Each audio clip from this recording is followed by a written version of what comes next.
If you want to know how to set up your Calendly time zone correctly, you're in the right place. In this video, I'll walk you through the exact steps to change your scheduled time zone or adjust a specific event time zone inside Calendly so your bookings always show up at the right time. This is really helpful if you work across different locations, travel often, or just want to make sure clients see the correct availability in their own time zone. And before we jump in, if this tutorial helps you out, please take a second to like the video and subscribe for more simple software guides like this.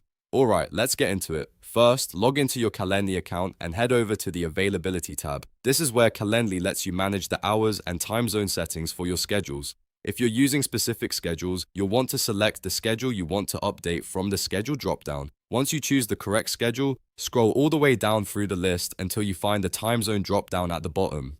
This is the setting that controls which time zone that schedule uses. Click the dropdown, search for the time zone you want, and select it. Calendly will save that change automatically, so there's no extra save button needed in most cases. Now, if you want to change the time zone for just one event type instead of your whole schedule, there's another quick way to do that. Go to your main scheduling page and find the event you want to edit. Then click the three dots menu next to that event and choose Edit. Inside the event settings, go to the Availability section. There you'll see the current time zone listed under your hours. Click on that time zone, choose the new one you want, and then click Save Changes. This is especially useful if one event needs to stay fixed in a specific region while the rest of your availability stays in another time zone. One thing to always double check is whether you want to change the time zone for your full schedule or only for a single event.